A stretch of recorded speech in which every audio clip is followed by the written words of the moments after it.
My name is Sylvia Nasar, the author of Grand Pursuit, The Story of Economic Genius. The history of economic progress in 4 minutes. 1811. The average Englishman lives little better than a Roman slave. Potatoes are a luxury. 1840. The mid-Victorian boom marks the beginning of the modern revolution in living standards. 1842. Charles Dickens writes an instant bestseller, The Christmas Carol. He calls for an end to class warfare and better wages. 1850, Henry Mayhew, a founder of Punch, invents investigative reporting with a 90-part series about London's poorest workers. 1866, labor's share of national income is rising. Karl Marx's own income puts him in the top 2% of British households. 1867, Das Kapital goes to press without Karl Marx ever visiting a factory. 1870, Alfred Marshall wonders why every man can't be a gentleman, someone who can afford to enjoy leisure and to educate his children. 1898, Carnegie Steel triples output without increasing its workforce, thanks to superior management and brain workers. 1908, Beatrice Webb invents the idea of the welfare state. 1911, Irving Fisher endorses the idea of a diversified stock portfolio. Maynard Keynes disagrees and advocates buying and selling one stock at a time.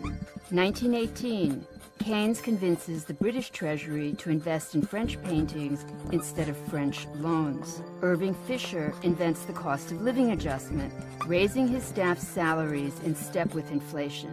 1929, Austrian economist Friedrich Hayek predicts that the U.S. boom will end in a bust.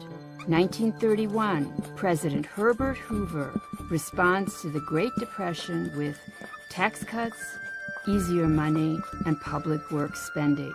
1936, Keynes loads up on U.S. stocks and becomes wealthy. 1945, Hayek warns that government control of the private sector will destroy political freedom, yet supports government action to promote post-war economic recovery. 1952, Mao Zedong comes to power. China's standard of living is only 50% of Africa's and 5% of America's.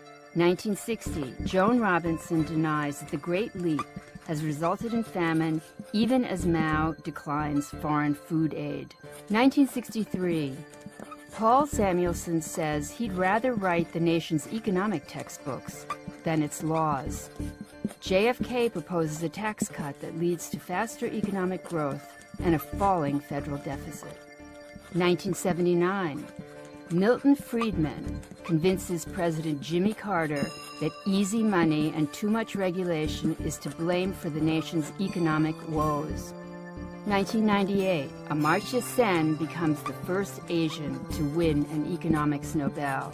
2010, even after the worst financial crisis since the 1930s, U.S. per capita income is still higher than at the peak of the 1990s boom or in the mid-aughts. For the story of how economic geniuses changed history, read Grand Pursuit by Sylvia Nasar.